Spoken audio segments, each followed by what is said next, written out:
Kakaibang saya ang hatid namin sa inyo ngayong gabi dito lang sa Talentadong Pinoy. Before the break, ladies and gentlemen, nakita natin ang pabali-bali ng buto ni Michael. Ngayon, ano kaya mga markang binigay ng scout sa kanya? Michael, let's check the board.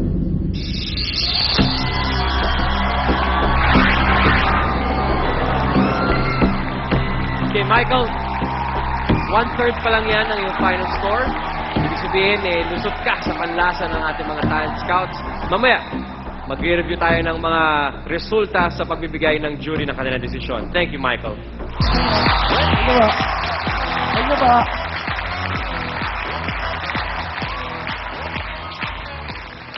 Labis na paghihirap daw ang nararanasan ng ating susunod na mga talentado sa tuwing sila ay mag-iensayo. Ito po ang kanilang kwento. Kaya po misteryoso sa pangalan ng grupo namin dahil po ito pa ibig sabihin na pinaghalo-halong lalaki at mga Becky. Minsan nga po pa nagpa-practice nga po kami, nasa gilid lang po kami ng pabrika. Sa kalsada po kami nagpa-practice. At minsan po nilalait po kami ng ibang tao kapag nagpa-practice po kami, sinisigawan po kami. Pero hindi po kami nagpapa-apekto sa mga taong yon. So dahil po, hindi po nila alam na lahat po ng Becky at mga lalaking kagrupo ko ay may tinatagong talento. At yung talentong yan ay ipapakita namin sa entablado ng Talentadong Pinoy. Reaching out and flying high with their routine, get ready for the original Misteriosa!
Wow! Sino yung... Basag! Sino yung nasa dulo ng bamboo? Pre, ayos lang. Apo. Hindi masakit yun. Ow! Kids, please do not try that at home. Woo! Anong masasabi ninyo, Scouts? Major outs yun! Tingnan mo, hindi mo mapinto yung mukha niya. Okay ka ba? Okay? Baka hindi ka makatayo. Kamag! Wow, that was, wow, nakakawaw yung ginawa mo. Pero, alam mo, yung mas nagustuhan ko, yung umpisa. Kasi first time ako nakakita ng Hindi or Hindu-inspired kind of a God dance. Kung iniwan nyo lang doon at gumawa pa kayo ng iba-ibang formation, that would have done it for me. Salamat po.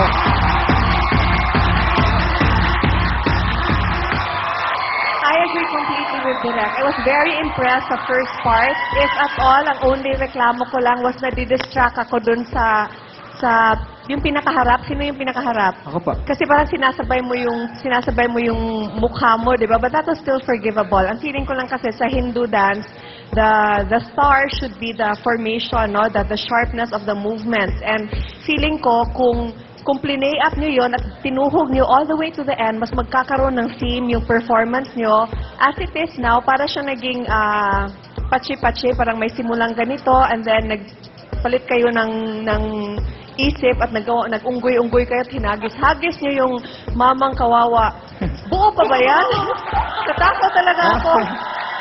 Kasi, it's one thing to do a split like that, but to do it from a point that's high up there and then plop, takot ako Tuesday talaga, oo. So, think about that the next time you perform. Dapat talaga may scene. Yun na talaga ang labanan ngayon. Okay. Panalo! Alam niyo mga ate, mga kuya, at ito kuya ka na rin, sige. Meron kayong babae, di ba, isa? Opo. Napiletas de patatas kita, nadama ko, parang kakaiba ito. Gusto ko, tama si Miss Lucy, maganda yung simula, lalo na ikaw nung nasa harap ka, Shamsi. Ang ganda-ganda mo nung nagagagano ka. Oo, nagustuhan ko yun. Shiva, the goddess of death and destruction. Maraming kamay, 16. Oo, tapos okay nga yung mukha mo. Carry ko na rin pati yung gumagano-gano. I love it. Gustong-gusto ko yung umaaura kayo. Pero nga sa bandang dulo, kailangan isipin ninyo na maayos na maayos. Start to finish, hindi babagsak ang energy. Go! Fight! Thank you very much, Talent Scouts. Ano kaya ang marka na binigay ng ating Scouts para sa makabasag anong number ng The Original Misteriosas? Guys, let's check the board.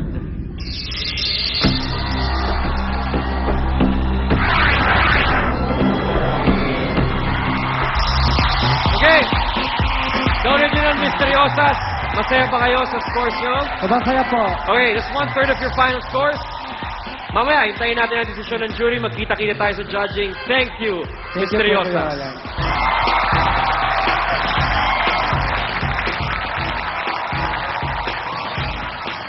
Ang ating susunod na talentado ay naaksidente dati. At dahil dito, natutunan niya ang talentong ipapakita niya ngayong gabi. Alamin natin kung ano ang nangyari. Habang ako'y nakahiga, ay tumumba yung bangko, tumama sa aking ulo at sa aking mga mata. Isang taon po akong halos bulag po ako. Yung panahon na yun, sana grade 1 na po ako. Ang aking naririnig lang ay mga kaluskos ng daga. Kaya ang aking pandinig ay sensitibo sa mga maiingay. Walang gamot, hindi ako ginamot, hindi ako pinadoktor. Himala na lang nagkaroon ako ng bumalik ang aking paningin. Noong grade 4 po ako, nag-start po ako ng mga botelya na instrumento na bigyan po ako ng talino. So, in-improve ko na lang dahil yun po ang gift ni Lord. Ito po ay nagtuturo na rin ng music diyan po sa Siena College, Taytay, Rizal. Strumming to the beats of his music, please welcome Mercado Flores, or simply Mercado.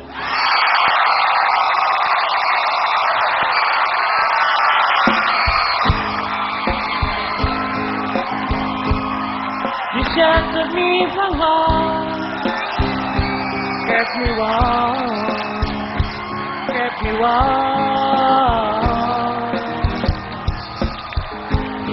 You gave my life to me, set me free, set me free. To find you gives that ever you. With all the years I had with you, and I would give anything I own. Give up my life, my heart, my home. I would give anything I own just to have you back again. Is there someone you know you're loving them so, but taking them all for granted? You may lose them one day, someone takes them away, and we don't hear the words you love to say. 'Cause I would give anything I own up my life, my heart, my home, 'cause I would give anything I own just to have you once again.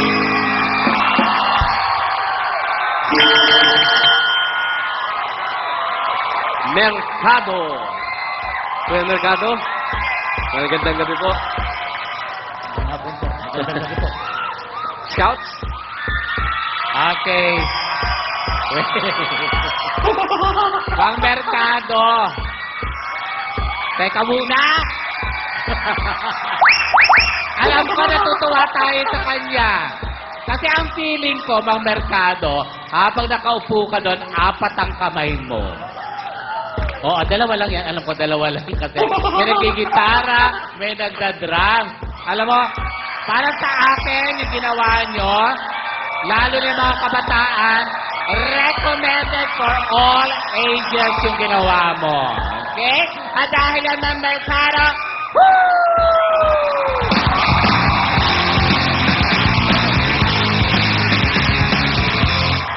Okay. Mang Mercado, mukhang marami po kayong fans. Sumigaw nga kayo para kay Mercado.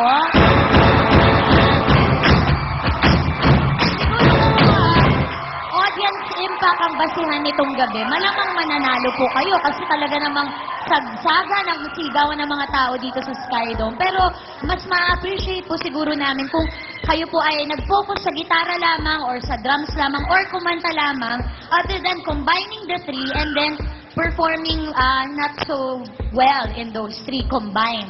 Kasi po, kung nag-focus kayo sa isa, feeling ko magpupush nyo ng todo ang inyong talento. Pero bukod po doon, isa-isang tabi na po natin yan. Nagustuhan ko po yung effort in doing something different para ma-impress kami. So, salamat po sa inyo, okay?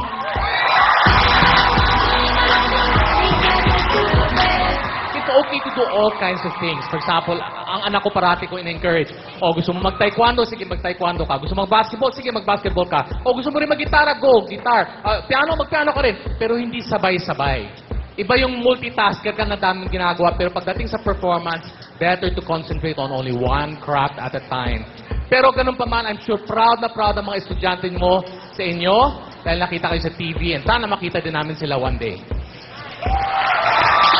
Thanks very much, Scout. Okay, Kuya Mercado, alam na natin ang sinasabi ng ating mga gustong sabihin ng ating mga Scouts. Pero scores po lang dapat natin abangan at malalaman po natin ang scores ni Mang Mercado sa pagbabalik ng Talentadong Pinoy.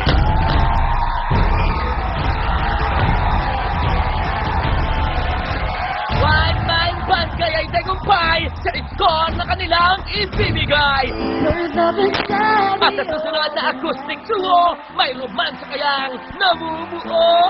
Kasbagin kayong dalawa. Uy, kayo kikiligin sa pagbabalik namin.